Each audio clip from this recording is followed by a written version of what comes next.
சமூகம் நமக்கு என்ன கத்து கொடுத்துட்டு இருக்கு தெரியுமா? யாரையும் நம்பாத. அவனை பார்த்தா நல்லவன் மாதிரி இல்லடா.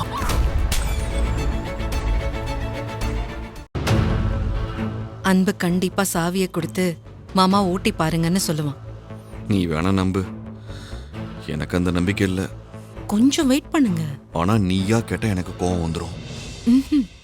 சத்தியமா கேட்க மாட்டேன். என்ன ரெண்டு பேரும் ஏதோ ரகசியமா பேசிக்கிறீங்க? ஐயோ ஒன்றும் இல்லடா, மூர்த்தியோட ஆர்டரை பத்தி தான் பேசிட்டு இருந்தோம். ஆர்டரா?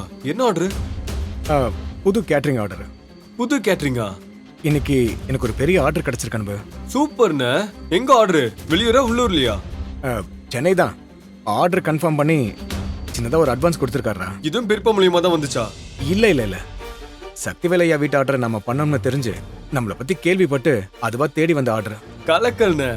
இந்த பேர் அப்படியே பிடிச்சு நெக்ஸ்ட் லெவலுக்கு வந்துருங்கண்ணே. ஹேய், வந்துருன்னு பிரிச்சு சொல்ற? வந்துருவோம்.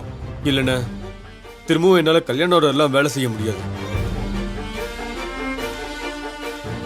நான் மட்டும் இல்ல, ஷாலினியும் வரமாட்டா.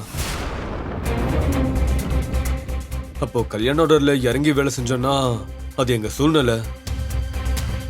உங்களுக்கு வந்த பெரிய ஆர்டர், அதனால கூட மாட உதவியா இருந்தோம். திரும்பவும் கல்யாண ஆர்டருக்குலாம் எங்களை எதிர்பார்த்தீங்கன்னா எங்களோட இலக்க அடையிறதுல கொஞ்சம் சிக்கலாயிடும்.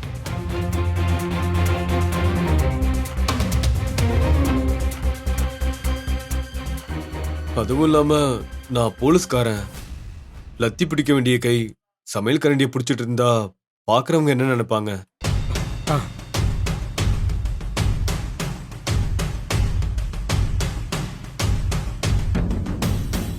உன் தம்பி எவ்வளவு செல்ஃபிஷா பேசிட்டு இருக்கான்னு பாரு. இவன் மாறிட்டான்.